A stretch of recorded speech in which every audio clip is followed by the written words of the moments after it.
It's spring break trip report time. I've got highlights and lowlights to talk about, plus a lot of rookie mistakes. You're listening to the Tomorrow Society podcast.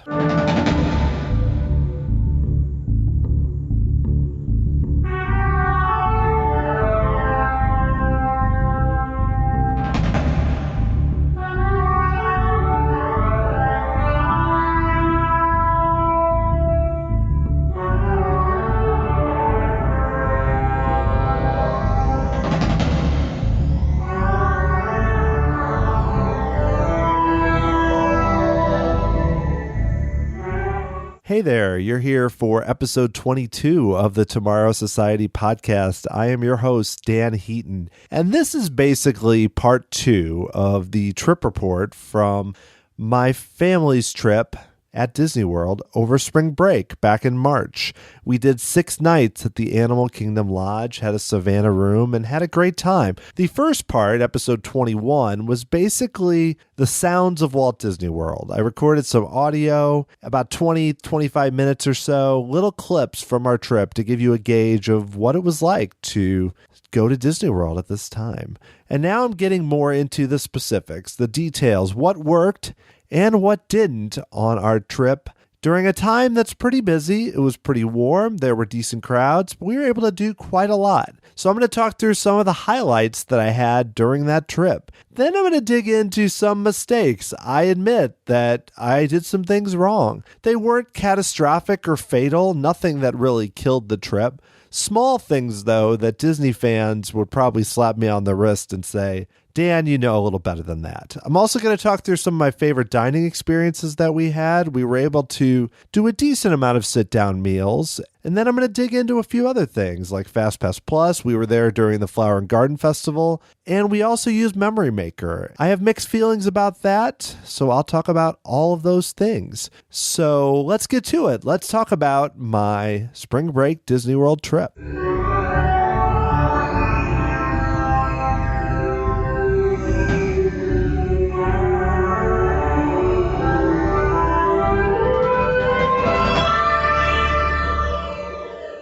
Okay, well, like I mentioned earlier, we did 6 nights at the Animal Kingdom Lodge. We had stayed there a previous time last year in January and had just a great trip. That was a little bit of a shorter time, but we decided when we were booking this trip that it totally would make sense to do it again. We did splurge this time for the Savannah View room versus the standard room last time, and it worked out quite well. We had a lot of fun. I love that resort. The lobby is amazing. The common grounds are stunning.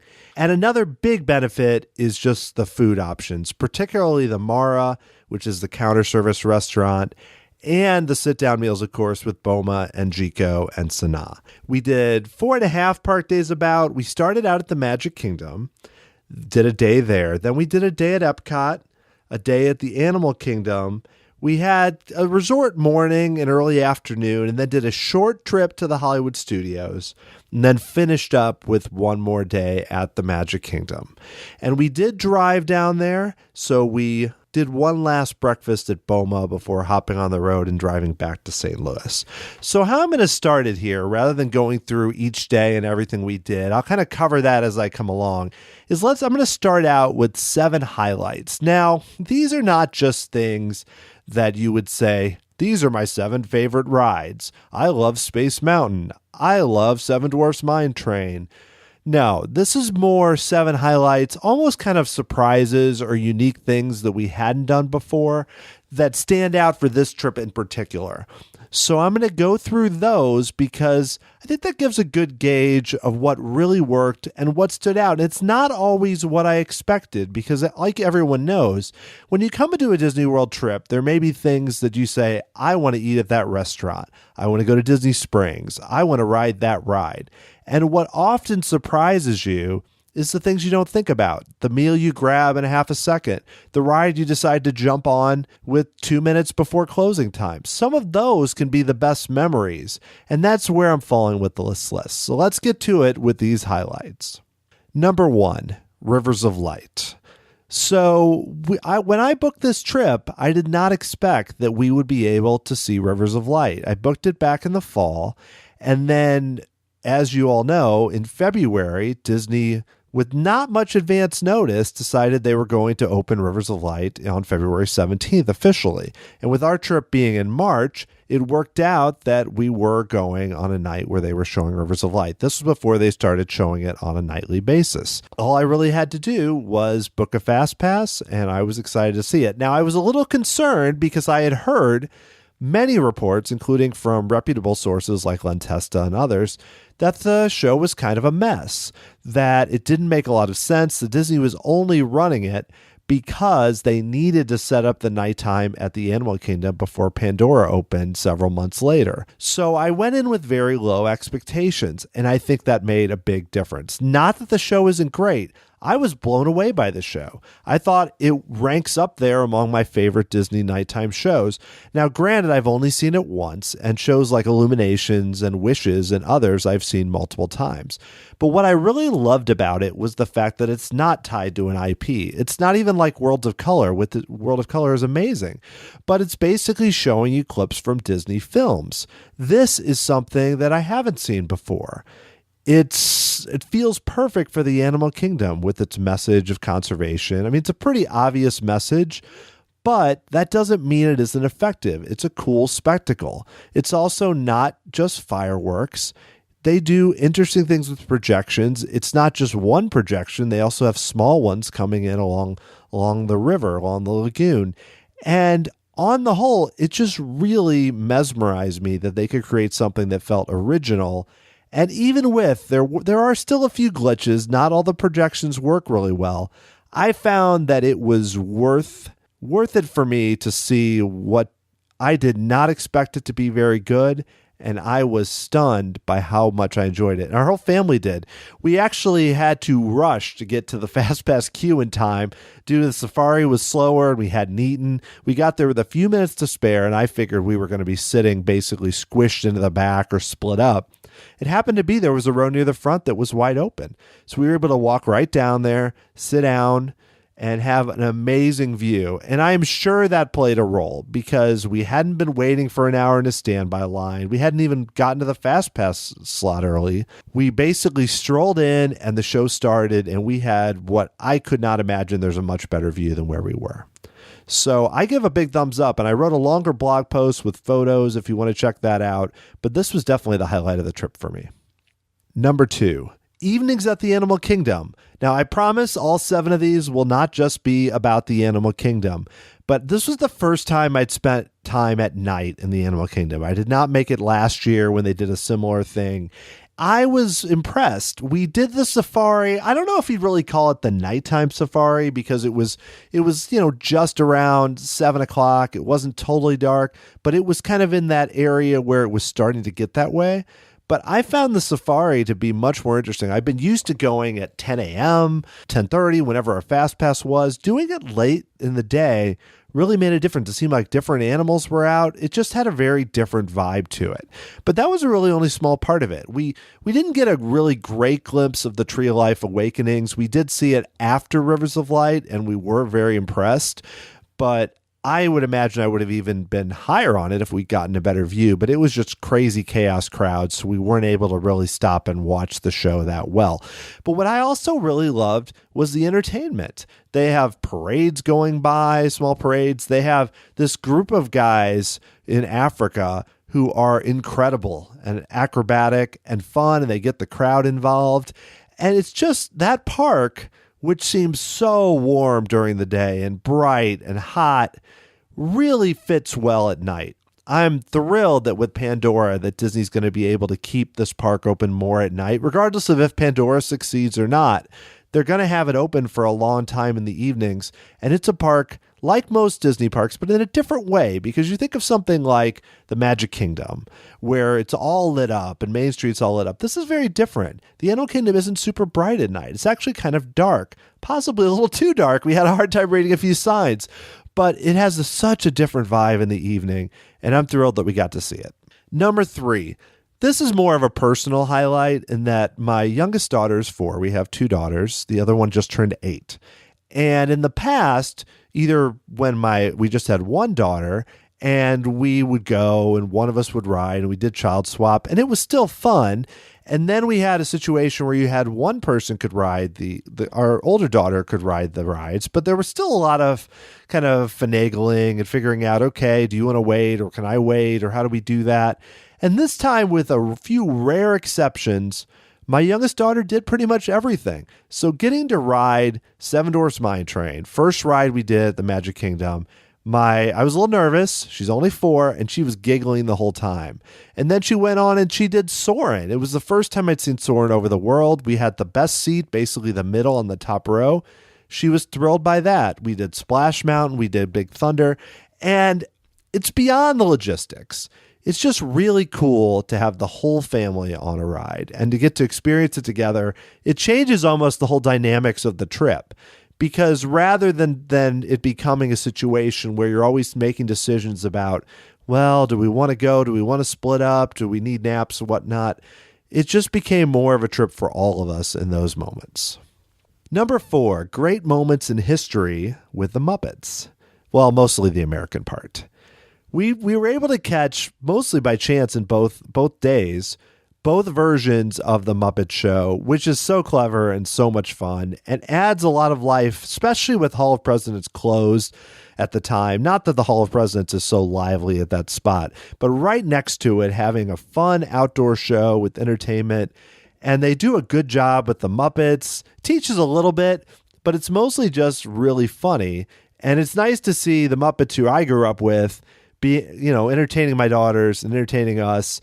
And it's also just cool. I like, there have been a lot of reductions in entertainment, Streetmosphere, some of the Epcot entertainers in the previous years. It's really nice to have a new show that works, still fits the Disney brand, so it fits what the management wants, but also is entertaining. And I hope they stick with it. And it fits with Liberty Square because they're actually talking about American history. It's a home run, and I wish they did more of these kind of secondary shows and attractions. And I don't mean that as any type of criticism. More of that is what made Disney so good when I was younger and is not as much there now. Number 5, spending time exploring the Animal Kingdom Lodge. The Animal Kingdom Lodge, as I mentioned earlier, is a really cool resort. But the last time we went, we were there 4 nights, but one of them was basically we arrived at 10 p.m. And then the last day we left very early. So we had a limited time to explore the resort. So this time we were actually able to do a lot more. I had several times where we went to the large pool with my daughters. We walked around and saw the flamingo exhibit, and there's another savannah behind the pool, which I didn't even realize was there the last time. And we did some of the cultural experiences there, and there is so much to do at the resort. That was an extra bonus because it felt like beyond the parks and the attractions, the resort itself was another destination and another place where we could enjoy it. And that's really important. The rooms are still pretty small, so I don't want to oversell the rooms if you don't have a villa. It's the smallest as far as the deluxe resorts go. But compared to staying, at a moderate or even a value resort, and I have no problem with those resorts. They're great. But this cost a lot of money, but I could see the value there because there's a lot of things at the resort that are beyond what you would normally have at a hotel. Number 6, visiting the remnants of old Epcot Center. This is personal because, as most of you who've listened for a little while know, I have a huge fondness for the original Epcot Center. This is not really new to this trip, but it was still something that I really enjoyed. Every time I go, I make it a point to ride Living with the Land at least once, sometimes more than once actually, and to try and spend a little time looking at the aquarium at the Living Seas. This time we were lucky enough to see the manatees being fed, which was really cool. And it reminded me a bit of how that pavilion was back in the earlier days, where it was more about the marine life and not about the characters like Nemo and Crush and such. We also saw Impressions to France, which sometimes it doesn't always work with young kids, where one of them might be sleeping or whatnot, and you can't always I wouldn't say drag, but pick them up and carry them in. But this time we did make an effort to see it, And with rumors of Ratatouille coming, I know it's possible it's not going to replace Impressions of France, even if it comes. But I'm still a little nervous they might at some point do something with that film. So I was really happy to see that. And actually, my youngest daughter fell asleep during it, which I can understand given the kind of soothing classical music. But I love that film. It's one of my favorite things at Epcot. And of course, Spaceship Earth. The end of Spaceship Earth still drives me crazy because it feels like a missed opportunity. And I know the Ascent is not the same. It's not on par with the Jeremy Irons or Walter Cronkite versions, but some of the animatronics are better. And it still feels like the way that the early Epcot Center was because, it's a slow moving omni-mover with audio animatronics, and we don't have too many of that right now. So while I wouldn't call the Epcot day my favorite day for reasons we'll get into in a moment, I still enjoyed that part of it. That's why I keep going back to that park, despite it not improving very much, is those early Epcot Center parts and plus walking around World Showcase. Number 7, and it seems fitting to end with this, which is enjoying nighttime at the Magic Kingdom. This has been the last few trips we've taken where our final day, we've gotten to a point, 6, 7, and 8 o'clock, where we don't really have attractions we haven't done. There's not, oh my gosh, we haven't done Space Mountain or something. We've done everything we want to do, and we just are having fun on the last evening there. We usually ride the People Mover a bunch of times. This time we did that, and we did Buzz Lightyear, and then the People Mover again. We did Dumbo at night. So some of the attractions that really stand out at night, especially with younger kids, and just having fun and realizing this is it. We're leaving to the next day, and we're going to enjoy this as much as possible. And I'm not a huge fan of the dance parties, particularly when they seem to sprout up in weird places. But the one in Tomorrowland, it doesn't bother me too much, especially when you're at night and just having fun in the parks. It's not the worst thing to see the Goofy Incredibles characters dancing on stage on Tomorrowland. So to me, that was a really great way to end our trip, was at the Magic Kingdom. We had some ice cream, just hit some attractions, just had fun being at Disney World. Can't ask for much more than that. All right, well, next up, I'm going to shift gears a little bit here and talk about some touring mistakes I made or planning mistakes. Now, I'm probably too hard on myself about this. Even expert Disney fans certainly wade into areas where they're not maximizing their trip or they can lead to a little stress. But I felt like this trip, I made a couple odd errors that, in hindsight, sitting here at home, in my comfortable home, I look at it and I go, why was I doing that? But when you're in the midst of a trip, it's easy to make decisions and not really think, is this the best thing we can do? Because, you're tired. It's warm. After you walk 25,000 steps for a few days, you might not be functioning at your optimal level. So I don't give myself too much flack. I thought I'd put this in more as almost a way to rib myself in a nice way and talk about things that sometimes mistakes we can make on the trip. Number 1, driving to Florida. This may sound like a weird one. Basically, a lot of people drive to Florida from Missouri. It's a very common thing. We've done it 3 other times. So this doesn't seem like it would be that big of a deal. But for some reason this year, I don't think it was the best decision for this trip. Well, the reason that we decided to drive this time, the big thing is costs. Spring break is not a great time for airfares. We were struggling to find airfares that were less than $500 or $600 a person. And over a family of 4, that can really change the cost of the trip. However, I think I should have pushed even harder because there was a really long drive. And I don't know if a lot of you have made the trip from the kind of Missouri, Kansas, Illinois area where you go down through Nashville, Chattanooga, and Atlanta. But that drive has gotten much worse. There's a lot of construction, a lot of rush hour. And I don't want to delve too much into this because it's so limited to certain people. But that can really impact you on your trip when you go to Disney World. So if you spend a day and a half with a drive that's not that comfortable, seems to take longer than you would expect, By the time you get there, even if you get to a nice resort and relax, you're wiped out. You're almost already in for it. And you want to come into Disney World as comfortable and well-rested as possible because it is a tiring trip, even for fans like me that love it. I'd go down there every week if I could, but it can be tiring, especially with younger kids. So in hindsight, I'm thinking that maybe I should have shifted some things to really try to do the flight. And if it involved switching from a Savannah to a standard room, that may have been something we could have done, or found another way, maybe done one less park day. And we'll get to a few of these things very soon. But the drive down really kind of put us in a situation where after a few days at the parks, we were already pretty exhausted. And we didn't do rope drop days either. We were trying to kind of stay acclimated to figuring out when should we arrive, when can we leave, or we're going to do this for a week. And I think it would have been worth finding a way to try to fly because that might have put us in a better situation.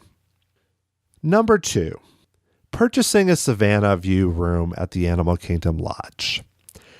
I put this here because it's related to the driving. And I love being able to see the animals from the room. This is nothing against that. The Savannah View rooms are worth the money in a vacuum, because you do see more animals. The first day we arrived, we basically walked in our room and there were 3 giraffes and 4 zebras, and it was crazy. There are other times when you don't see much, and that can totally also vary by what room you're in. We had room 3423, which is a very good room as far as a view. It's also very convenient to the Mara and to other areas. I requested it using the Touring Plans room request finder, which I highly recommend because I wanted 3427, but it was all in a string of rooms and we got exactly where I wanted to be so I could pick up breakfast and get there quickly. So a lot of positive things happened there. However, when I combine this with what I had just mentioned about driving and airfare, I look at it and I go, was that extra, after discounts and everything, was that extra $130 plus a night spent best with something you'd only see a few times? And there are standard rooms that allow you views of the Savannah. And while I'm glad we tried it once, if I was doing this again, I think I would just do a standard room because you're still in the resort. There are still amazing savannas to see in the public areas, and you still see animals from your room if you pick the right room. So I'm not sure this was the best way to spend money, especially with the idea that if you break that out, you might be getting with taxes and such up to $1,000 extra. You could take that $1,000 and spend it on airfare, spend it on dining, or just save it. There's a lot of different ways you can do it. I'm not that hard on myself about this because I did love the room and the view, but it's tricky to put a value on it. But I'm not sure for a second time or a third time in the future, if that ever happened, that I would do it again. Number 3, failing the Epcot rope drop. Now, this one's really the rookie mistake I refer to. The first 2 are more hindsight 2020 kind of issues. This is really the rookie mistake. Now, there's a tricky thing. When you go to Epcot now and you only go one day, FastPass Plus has made it very challenging. When we went a year ago, Soarin' was down, Frozen had not opened. It was very easy. We went to Test Track, we were set.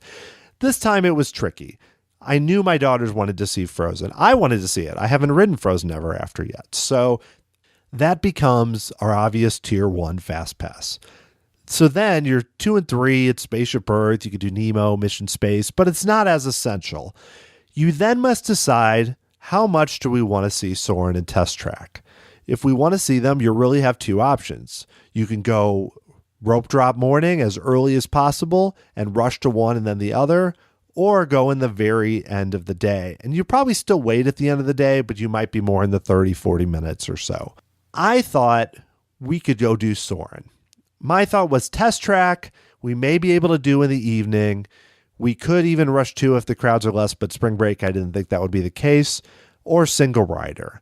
Because I knew all 4 of us could do Soarin'. Test Track, my youngest daughter, I don't think she was ready for. So my thought is we could do Soarin'. We're going to rush over there. The wait will be 20, 30 minutes. They have a third theater.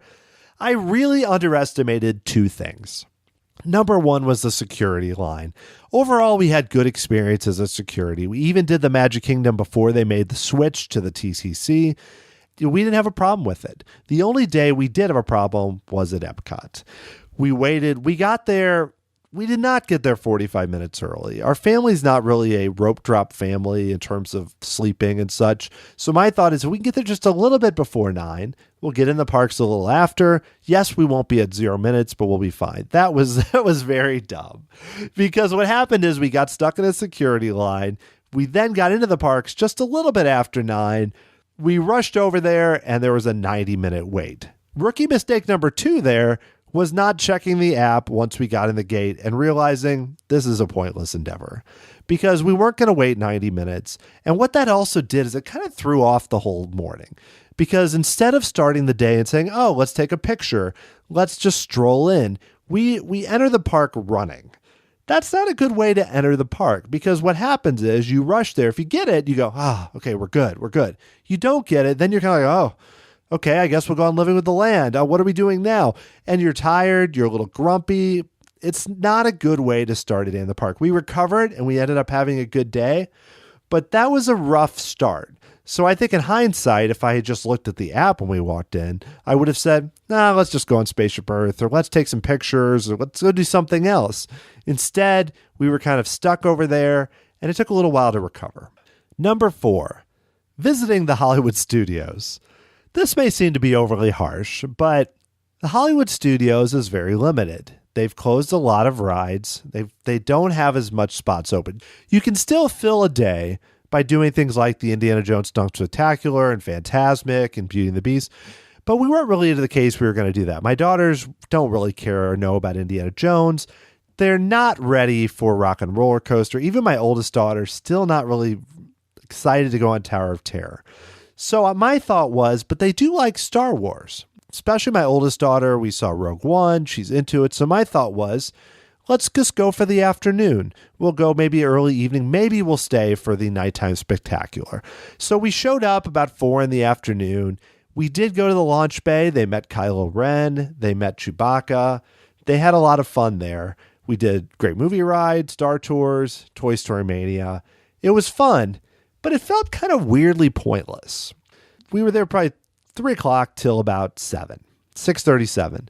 And then we were like, we could have waited for the Star Wars Spectacular, but everyone was exhausted. We still had another day at the Magic Kingdom. So we just decided to go back, eat at the resort, and chill, which was fine. It ended up being good. But in hindsight, I think there's several things we could have done there. That day may have just worked better as a resort day. And yes, we would have eaten the cost once we just had spent the money on the 5-day pass. But I'm not sure that day was really that valuable to spend the time to get in the Hollywood studios to do a few attractions and leave, even though they did meet the characters and do a few fun things. Or the other option would have been going back to Epcot and doing things we didn't get to do the first time, like Test Track, for example. Because what actually happened on that day where we went to Soarin' and Rope Drop is that we ended up doing Soarin' Around the World, because we had the Fast Pass for Frozen Ever After. We showed up, and right before, Frozen Ever After went down. And it was down for basically the rest of the day. That was about 2 o'clock we had that, and it was down for the remainder of the day. So finally, we were on the complete other end of the park, and we decided to do Soarin', which was great. It was amazing, but we didn't do Test Track, unfortunately, and we didn't do Frozen. Now, the odds of doing Frozen without an advanced Fast Pass are still almost nil. But we could have gone back to Epcot. We could have spent another night at the Magic Kingdom. There were a lot of different options that I think would have been better than going to the Hollywood studios to just do a few attractions. Number 5, taking a car to the Magic Kingdom. Now, this is probably, this is dumber, I think, than the rope drop Epcot move. Basically because this is 101 kind of stuff. Well, what happened is on our first day, we did take the bus to the Magic Kingdom, and we didn't have a great experience. We were kind of squished up against the corner. My wife gets motion sickness, so it's not great to go on buses anyway. We just didn't have a good start to the trip there. So what we ended up doing was driving a few times. We had a great experience where we went to the Animal Kingdom and parked super close just out of luck because we showed up a little later. That didn't happen every time, but it did happen a few times. So I had a blind spot on where I kind of forgot about how long it takes on the Magic Kingdom. Our thought was, we've been driving, things have been working, let's do it. And I know about all the different steps where you do the tram to the ferry or the monorail and then to the gate. Yet somehow I just didn't remember. We got there, we parked, and another factor too is with the new preferred parking. It seemed like in every case with standard parking, you end up parking further away than you used to because there's a lot of empty spaces with preferred parking. So what happened is we ended up getting on the tram, going there, going to the ferry, taking the ferry, and everything worked smoothly. There were no disasters, but that took a long time. So I think in hindsight, we definitely should have taken the bus, which everyone knows. You don't drive, if you have a car and you're at a resort, you don't drive to the Magic Kingdom. So that was a mistake. Again, it wasn't a huge deal. We still had a great time that day. But you end up starting later. We had a fast pass we were trying to rush to. And again, it starts you in a different mode than you want to be started. All right, well, that's enough negativity about the trip because really, we had a great time on the trip. But I want to spotlight some dining experiences that worked out very well. The way I tried to arrange it is to mostly set up lunches, sit-down lunches, which allow us to take a scheduled break. Because when you go with kids and they're excited, it's sometimes not that easy to get them to slow down, especially my oldest daughter. And also, fighting the crowds at a counter service meal is not always that exciting, especially when it's spring break and it's busy. So in most days, we scheduled a lunch ADR and tried to find it I arranged the touring where we'd show up, and that worked out great. Not every meal was great. Some were good. Some were not as good. But I'm going to talk through some of my favorite meals that we had on the trip. The first one is at the Yak and Yeti. Now, the Yak and Yeti is known not for having bad food. They're known for having solid food. It's not considered the best place to eat at the Animal Kingdom. That would be Tiffin's. And I strongly considered eating at Tiffin's because it was an opportunity to eat there before Pandora opened. But it's such high prices. And when you have picky kid eaters who aren't going to eat that much, it didn't seem to be worth it to drop that much money. And so the day at the Animal Kingdom was about 87, 88 degrees, which is a lot for March. And so we had an ADR at the Yak and Yeti around 1 o'clock. And we lucked out. We sat upstairs. There were no tables nearby us. It was about the perfect spot to sit. The food was solid. I had a really good Kobe beef burger. And my daughters they both liked their food. And they ate, which doesn't always happen. It was one of those kind of experiences where I wouldn't say it could be recreatable because the food was good. But what it was just everything worked out perfectly. So and the Yak and Yeti, it's kind of a cool little place.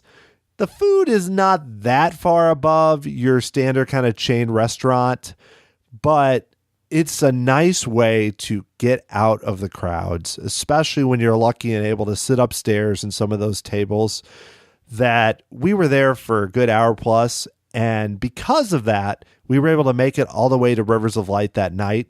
And I'm not sure we would have been in the same energetic mode if we hadn't had that. So if you're not ready to spend the money on Tiffin's, but you don't really want to eat at Pizza Fari or Flame Tree or something like that, the Yak and Yeti might be the right choice. Another lunch that was really good for us was at the Skipper Canteen. Now, the Skipper Canteen's a little trickier because it's high end more than Yak and Yeti.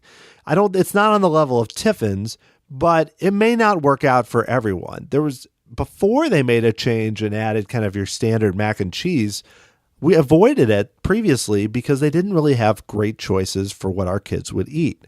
Now it's gotten better and they added that in. There's a really cool dessert option called the Volcano, but the food is almost secondary for me. I like that they're doing some different things. They need to work on their beer selection. What I really like about the Skipper Canteen was the atmosphere. It has so many little in-jokes to the Jungle Cruise and the Adventurers Club, and it's nice to see Disney try to theme their dining. They've obviously done it with Be Our Guest, but to do another one at the Magic Kingdom that also has decent food, but also feels more like it's for the fans or kind of a niche place, which can be trouble if they're not going to draw as well, which I know there were a lot of people there when we got there, but it was also a giant rainstorm outside.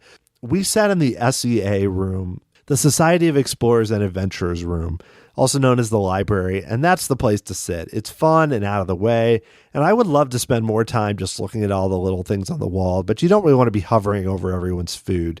But it's a really cool spot, and I hope they keep the menu interesting because it's a place where I'd like to go try a lot more of the options. We also had another good lunch at Be Our Guest.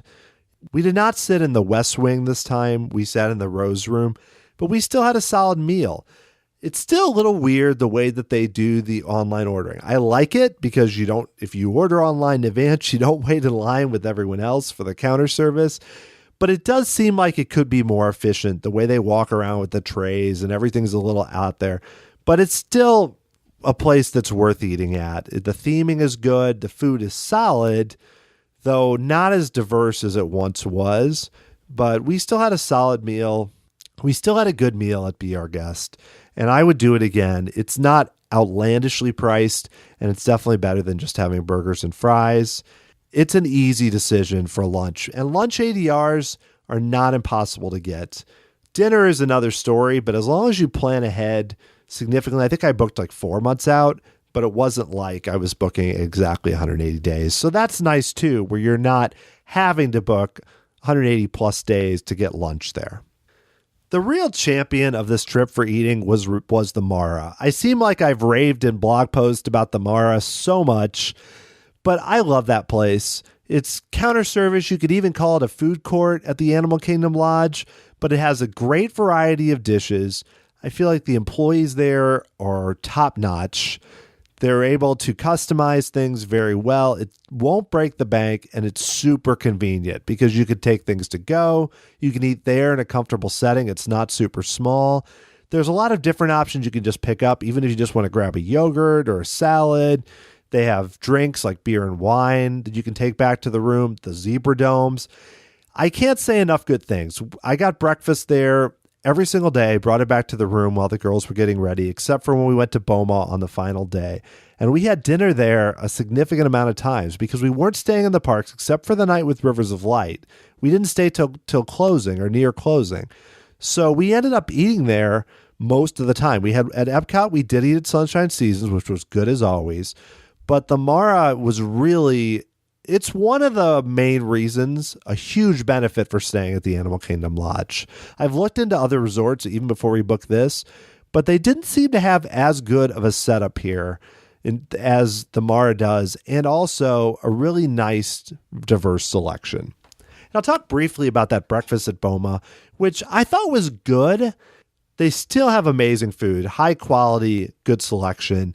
Did not seem as good as the last time we went. And it could have just been us and our server and where we sat and everything. But everything didn't taste as sharp. So I'm not going to make any grand statements about quality going down. It's still a really good buffet.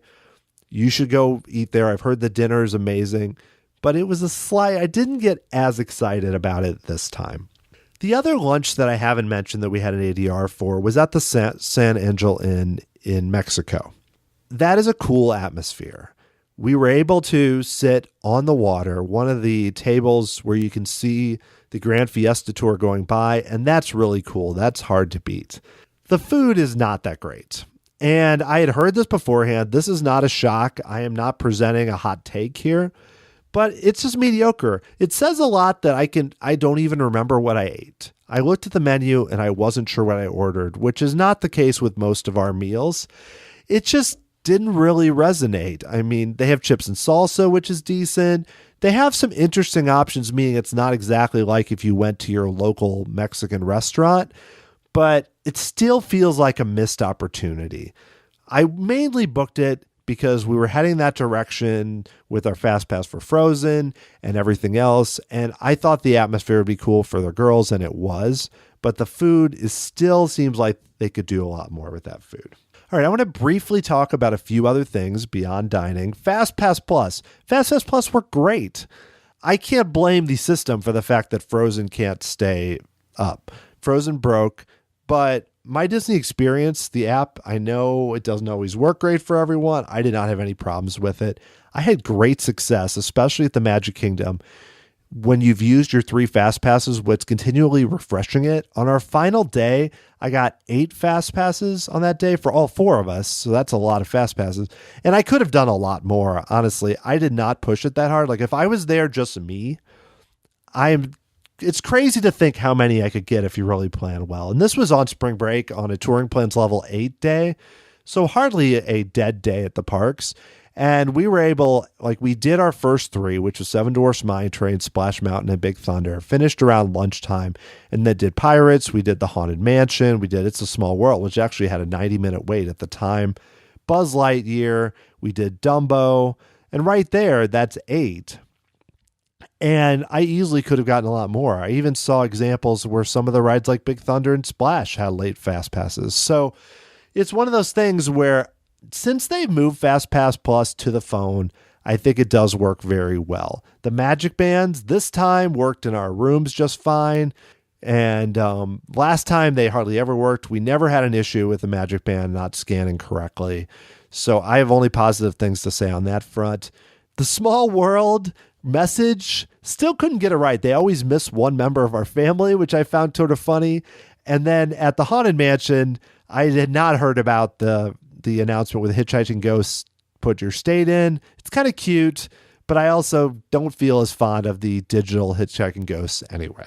So we were at Epcot during the Flower and Garden Festival, and it's cool. We took a lot of pictures with topiaries. I had not been there for the Flower and Garden since like the late 90s. So it's changed a lot. At that point, there was not the food and drink components. I don't have anything really bad to say about it. I did not go spend a bunch of money on the food and drinks because, you're only there one day. I think Flower and Garden would be great for locals, especially because it's not as crazy as Food and Wine. I did not notice the ridiculous drunkenness that I saw at Food and Wine when I was there a few times, or even just at Epcot last year in January. It was pretty nice. It was pleasant. They had some cool exhibits. It's an interesting way to add something to the park. And I can't compare it to how Flower and Garden's been in previous years, but it was a cool way to add something to Epcot, especially with them not really having new attractions. So finally, I want to mention Memory Maker, which we decided to try this time because we were doing a longer trip. And what usually happens is my wife is really the expert photographer, which is great. She's really good at taking pictures.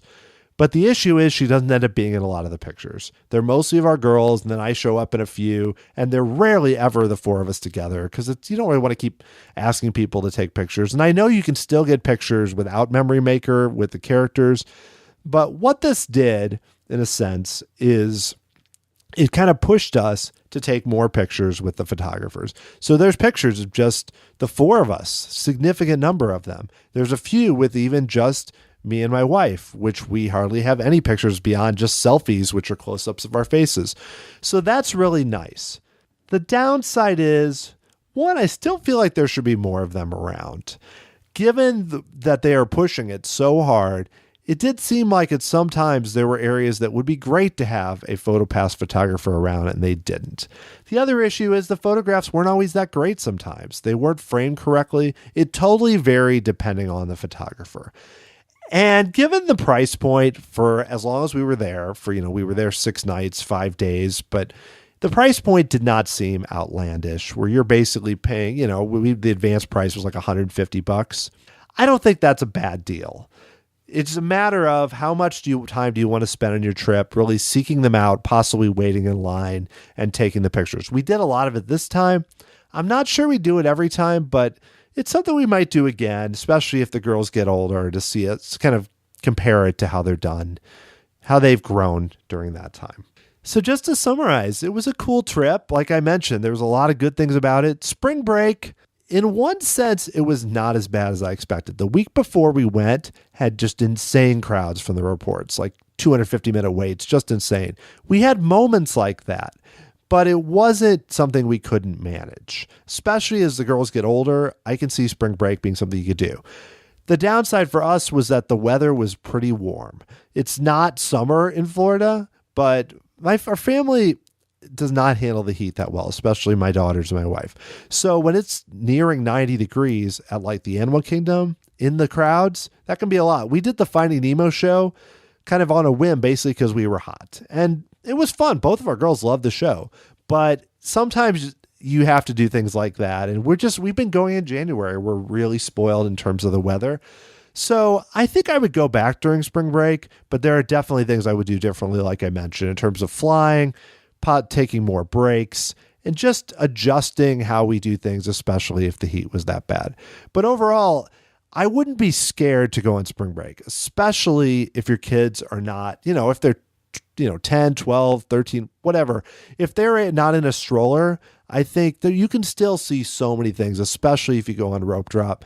And granted, it does change week to week. This year, Easter was in April, so in March was not as bad. If you plan well, you can almost handle any time of year. It's not so insane because crowds are spread throughout the year now more than they've ever been due to the way Disney prices and just everything. So I think you can have a great experience at any time. And if the situation was right, I would definitely go back and do it again.